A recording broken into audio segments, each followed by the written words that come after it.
depressing was the Lions. It was a game. It was the worst performance I've seen from the Lions, and I think since we were at your house celebrating Christmas when they played the Bucks and lost by like 38. Yeah, and that was understandable because it's like, yeah, it's the Bucks. They won the Super Bowl. Yeah, so and Tom Brady threw for like 500 yards. Like that was crazy. But yeah, so I mean that was their biggest loss in at least the 10 years that I went back and checked the schedules. But this was their second worst loss, and it was against a team that probably could have won that game. So when you're losing by 38 points to a team that you're relatively evenly matched. Yeah, I don't know. That was a frustrating game to watch because I went into that game with pretty high expectations. Right. And we got to see David Blau play for the first time and saw, well, David Blau's not the answer either. And he was playing against third stringers. Like they had their backups in and we were still being aggressive. I was like, man, you're going to make Nick Sirianni just want to be a dick again because we were still going for it on fourth downs and stuff. And we were trying onside kicks when we're down 35. Like, good for you for not giving up Big Daddy Dan. But I just, that game was so hard to watch. And I stuck with it. Every snap to the finish, but yeah, they were just completely out everything. I mean, I would say they were outclassed. They didn't show any fire from the very beginning, though. Like, I was just like, they were getting this chunk yards, and the defense wasn't clapping or celebrating really anything. Right. In the first several drives. And it's like, okay, well, you got to try to figure out a way to reconvene and maybe get something to be excited about. Yeah, it was, I would say this was a game that, like the injuries probably finally caught up to them and blah, blah, blah, blah, blah, which they probably did. I mean, if we're being honest, like this team is extremely depleted and they were not very good, even fully healthy. But this is the first game where it's been like, man, they came out with no real will or no real want to. And that's concerning. Sort of understandable with the way the season has gone. They've taken a lot of gut punches, where they've been right there against some good teams. And, you've got a head coach, a brand new head coach, and eventually you got to sit there and you're going, okay, does this guy know what he's doing, right?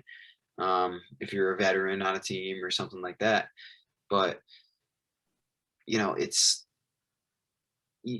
just really disappointing. It's just one of those things where you're watching it as a fan and you're going, okay, what was the one thing I could count on this team doing for me this year? And it was, at least they were going to give really good effort. At least they were going to not quit. And they had quit by the first quarter this week. And that looked like old, that looked like the Rod old Marinelli Lions. Yeah, it looked like some Marinelli crap. That looked like some, some old Joey Harrington led teams. That's what that looked like. And that's not the direction they were looking for. It's not a recipe for success, for sure. Again, wins and no, it's not clearly, but wins and losses again mean absolutely nothing to me this year. But we said progress would be nice to see. And they took a big step back. Wrong direction right now. They've probably been trending since week 5 or 6. I think they've kind of been trending down. Part of that just could be the result of repeated gut punches. Correct. It's the nuts. Like, I mean, and again, it's always Campbell's like the guy you want in these types of situations that can kind of cheer for you and rally the troops a little bit. Yeah, but and you see that he still wants to, but it's like it's got to be hard for him too. Oh, yeah, I'm sure he hates it, but it's like the players you mentioned are like, does this guy know what he's doing? Like, are they still buying in? And it just seems like they stopped buying in this week, or maybe they're just so sick and tired of Jared Goff. Yeah, like, a lot of rumors is that people in the NFL, Lions just really don't have a whole lot of faith in Jared Goff right now. And yeah, you watch the way he plays scared, and you hope that they're going to, obviously you lose Frank Ragnow. That's one of the best run blocking, pass blocking centers in football. Sewell is finally kind of starting to figure out again. He's really had a hilly rookie year. And then Taylor Decker is expected to be back after the bye week. Yeah. Now, So we'll see if that actually happens, but he's officially been removed from injured reserve. Obviously a bye week to recover fully, and then go from there. So maybe having two good tackles in there. I think it's even the first time they played with each other because they didn't in the preseason either. Mm-hmm. Yeah. So that'll help. I would think it would help. Yeah. And Jonah Jackson and Vitaben, I think, is every week the common denominator, if you read PFF grades for offensive linemen, is that Matt Nelson has been the worst offensive lineman for this team since week 3. He actually started out pretty good. Yeah. And since week 3, he's been the lowest graded offensive lineman. Vaitais had an improved year. Jonah Jackson's been pretty steady, average. And then obviously Evan Brown has been a pretty good center and replacement, with the exception of one game. So I don't know, man. You'd like to think that this offensive line can maybe kind of feel a little bit more complete, but you still don't have that target that you really like. Right now, TJ Hawkinson's on pace for 102 catches on the year, which is really good for a tight end. That hasn't happened in a while. But with Khalif Raymond was your wide receiver number 1 for the last 2 weeks until this week. And it was like, you don't have a number 1 wide receiver. It was, I think Amon-Ra St. Brown had 3 catches. He was the leading receiver. Yep. Other than TJ, but yeah, Jamar Jefferson made his debut. Godwin Igwebuike got some carries and catches. So they showed different running backs too. And those guys did just as well, with Jamal Williams out with a thigh injury. But just holes in the defense, you're constantly seeing it. Tracy Walker and Alex Anzalone are really the only guys that seem to be playing with any type of energy. Yep. Jerry Jacobs went back to struggling. AJ Parker was missing for that game. Amani Arawari, it seems like he's getting worse. I don't know. The pass rush isn't there. Levi Muzarike and Aleem McNeil. Like you figured buying in with your second and third pick of the draft would kind of help fill that interior, and they were. Well, you figured, okay, maybe they might have struggles, but you hoped by now that they might have figured some things out. But Muzarike has been terrible. Mm-hmm. McNeil's had moments. He's had some moments where it's like, all right, I like the pick, and I actually liked that pick anyway. But it's and I still am not going to crap on either pick necessarily, because it's early. It's early. Way too early to call either guy necessarily a bust. But you got to start seeing it from Muzarike a little bit, because he was somebody. It's like, man, if this works out, like, this guy could be really special, and he's done nothing. I mean, he's been terrible. So they got Deshaun Hand back this past week too, so we'll see how long he stays healthy. Usually his record is 3 games in a year. Right. So I think if he's not healthy this year, they're going to toss in the towel with him. Austin Bryant's been effective. Charles Harris was actually leading the NFL in sacks or the NFC North in sacks, at least until week 6. And I don't think he's gotten any in the past two or 3 games. But so there's pieces that just don't all play well together at the same time. And I think that's really, there's only a few more games left where you could even think about a win.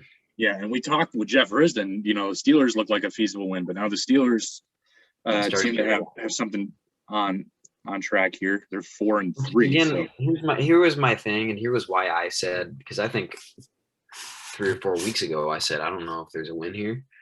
I think some of these other teams that have established teams, like they have established very good players, like they have some stars on their team, or veteran quarterbacks that have done it before, and veteran coaches that typically find a way to win, they're going to figure things out, even if they in all actuality stink. Like the Steelers typically are not going to be downright bad for an entire year. Like they're just not. It's because they're an organization. They know what they're doing. Mike Tomlin is one of the best in the business. Yeah, as annoying as some people think he is, and maybe he struggles in some big games in the playoffs sometimes, he is a good coach. He's going to figure it out. The Lions, however, are now with a team that has no experience, a coach that has no experience, a team and a team that continues to get injured, and a team that, while they had a crazy amount of fight early, is now suddenly lost any kind of direction or fire underneath them. So my worry was they're going to get worse while all these other teams are going to sort of figure some things out, and that's kind of what we're seeing right now. Now I'm still, it's really hard to predict a now 0-win season, because typically It's really just It's the NFL. bad. It's the NFL. Yeah. These guys are still professional athletes, and it's really hard to not really win a single game. But yeah, there's maybe 2 or 3 left where you could sit there and be like, they could win this game. They'll probably win this week, though. It's about time. I've been waiting for this week all year on the schedule. Yes, here's the thing. They're not going to lose this week, so we'll take positives where they come. Take positives.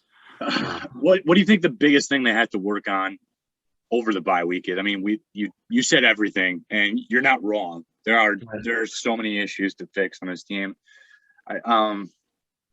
Where did they start though? What is the biggest weakness that's glaring on this team? I mean, to me, it's just like get back to an identity on your football team, right? Have an identity on offense right now. I know it's hard to have an identity when you have no playmakers and nothing to really turn to, but what their identity has been is, and when they've been good is, look, they're a ball control offense who's probably still going to have to throw the ball 50 times a game, and it's only going to be for like 330 yards, right? Yeah. But that's the only way they can stay in these games, right? It's going to be a team that spreads the ball out to a bunch of different receivers. None of them are going to have more than like 50 yards, right? They're not going to make any big plays, but that's how they have to attack this, and then get the ball in the hands of your running backs and see if they can make any plays. That's the way they've been any sort of successful this year, right? Now you're asking a lot from your quarterback when you do that, and he hasn't really risen to the occasion, and he's not that kind of guy probably. But that's the only way you're going to be successful on offense. And on defense, just have an identity. Like, you're going to commit to stopping the run, and commit to stopping your run, right? If that means you're going to get smoked through the air, then so be it. You're getting smoked through the air anyway. Commit to stopping the run anyway, because you have no, don't get caught in between though. Commit to stopping the run. And if you're going to get smoked in the air, you're going to get smoked in the air. Maybe you happen to get at that point, then maybe you can get some pass rush, or you can get a couple, a lucky play where you get an interception, those type of things, right? Mm-hmm. That's where they were at the beginning of the year, where it's like, hey, maybe they can hang around in some of these games, right? Because they had an identity. These last 3 or 4 games, it's been like, especially this past week, it's like they're just caught in between, because they're trying. Where you can get caught is like, man, we need to blow the whole thing up and change things, when it's like, no, you just need to stick with what you're doing. Even if it isn't working, you're bad, right? So just be good at a couple things and then get really good at them and then build from there. And right now they were caught in between, to where it's like they're trying to do a bunch of these different things because they think like on paper that's what they need to do. But in reality, it's like, look, just accept that you stink and get good at the simple stuff again, and work on it from there. And but that's hard to do if you're a professional coach and a professional team, because it's like, I mean, look, we should be able to do all these different things. And right now they can't, and that sucks. But I think just keeping it simple, getting back to what they were doing at the beginning of the year to keep them in games, and then hopefully they can surprise a team. Yeah. And the other thing is they have to stop shooting themselves in the foot. You go to NFLpenalties.com.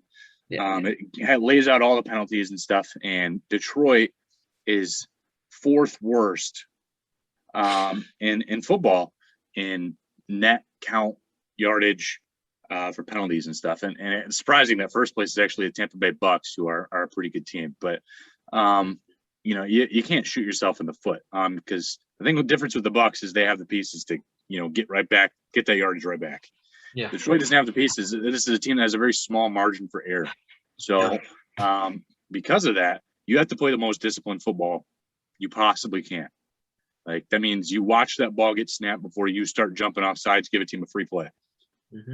It means you listen in the huddle when the quarterback calls the cadence. Like, you can't hold, stop grabbing. Like, if the guy gets past you, he's beat you. Just at that point, you accept what's done. But you've had plenty of holding penalties that have gone against you when you're not even like the center of the play. And those are just dumb holds. You run off to the right and it's your left tackle that's grabbing a guy. Like, come on. Yeah. So they've beaten themselves on a lot of big chunk yardage plays and stuff that just seem to get called back. And again, that deflates the bags. So I don't know. I agree with you. The play calling may have this has to be an opportunity in the bye week where maybe they do try to adjust the play calling, run more blitzes, because I still think, and they blitz more than Patricia ever did, but blitzing needs to be something that I think make quarterbacks just load up on you. You know, your corners are already the weakest point of your roster. Right. So maybe give them 3 seconds to try to cover as best as they can. And you blitz a linebacker to maybe throw in a safety every once in a while and just trust those guys on the island because they're getting beat regardless. I think at this point you have to come in on defense to, you know, fill in the box with, you know, 5 to 6 guys every play. Mm-hmm. And if they can't do that, then, you know, they're going to lose anyway. But you've got to throw other quarterbacks off their row. And I think they did a good job of that against Lamar Jackson. I think that was a huge key. They blitzed Lamar Jackson and their ends stayed in their lanes. They didn't over pursue him, so he wasn't able to get out a whole lot. They did good QB spy. So I really thought that was why they could have beaten the Eagles. Jalen Hurts to me is the Walmart version of Lamar Jackson, and they didn't. So he killed him. yeah, 7 carries for 71 yards, and I mean, Austin Scott, Jordan Howard, they all they stopped Kenneth Gainwell quite a bit, but Boston Scott and Jordan Howard just ate him up, and so did Jalen Hurts. So yeah, it's frustrating. Hurts only had to throw 14 times in that game, so they certainly didn't rely on his arm, which is how you beat Jalen Hurts. Yep.